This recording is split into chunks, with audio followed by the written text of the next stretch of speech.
Hello Reddit, the Antiquary here with a card trick for you. Are you familiar with the concept of reading tea leaves? You know, the idea that finish your cup of tea, you've got all the loose leaves at the bottom, it looks like a mess, but supposedly people with the right kind of talent are able to see patterns in those leaves, and from those patterns divine secret knowledge. I'm not much of a tea drinker or much of a mystic, but I thought I'd use a deck of 52 playing cards to try to recreate that experience, because it is, kind of a cool thing. First, we need our secret knowledge. I'll riffle down through the deck and have you call stop. Stop. Right here? Okay. Take a look at that card, memorize it if you like, just don't show it to me. That's our secret piece of knowledge. Meanwhile, I want to make sure the cards have a good mix. Like so. We'll even give them a quick riffle shuffle.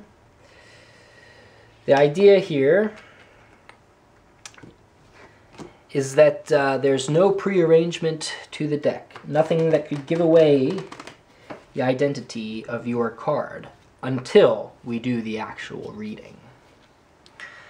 Now for the tea leaves themselves. I'm going to take about half the pack and turn them face up like so.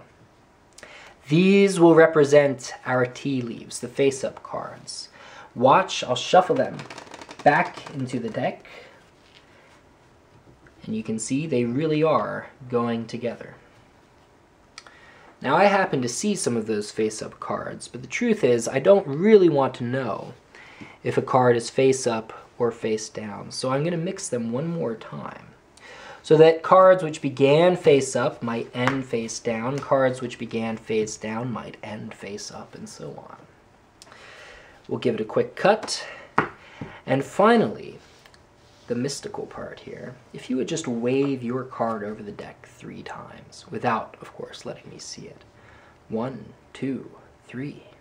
Perfect, thank you. All right, ladies and gentlemen, here we go. Here's my best attempt to read the tea leaves and divine the secret identity of your card. Watch.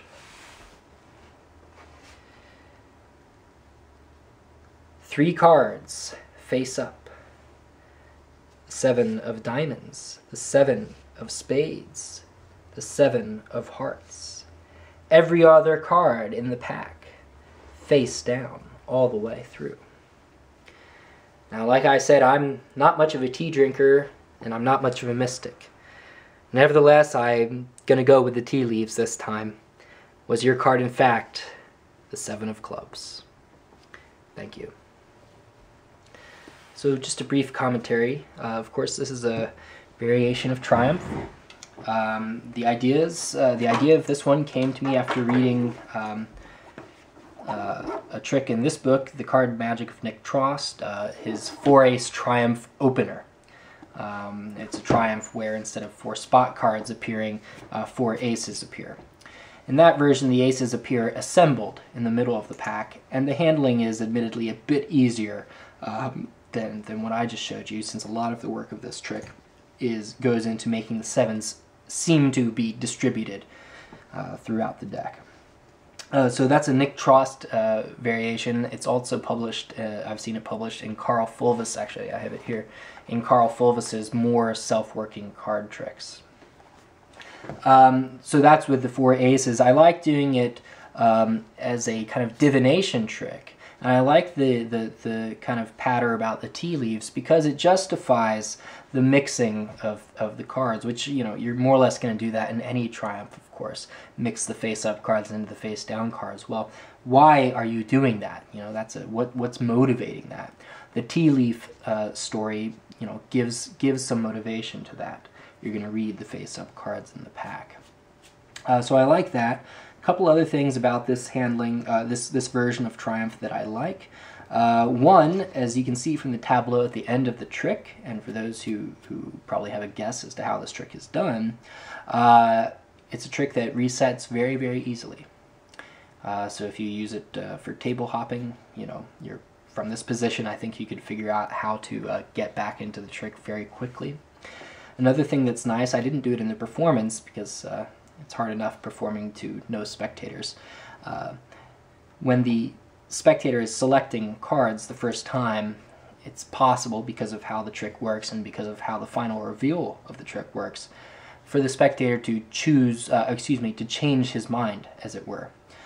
So if they selected one card, they could choose to select another card using the same method of selection that I showed in the video. I'm sure that makes sense to you if you understand, the basic methods of this trick. So those are the reasons why I like it. I think it's got a nice narrative to it, and it just shifts the effect a little bit from the look, I found your card from a messy deck, of course, to a slightly different magical effect, which is closer to, as I say, divination, or the kind of mind reading, as it were, finding out that secret knowledge. So anyway, if you have comments on what you might think are the upsides and the downsides of the effect, please leave them below.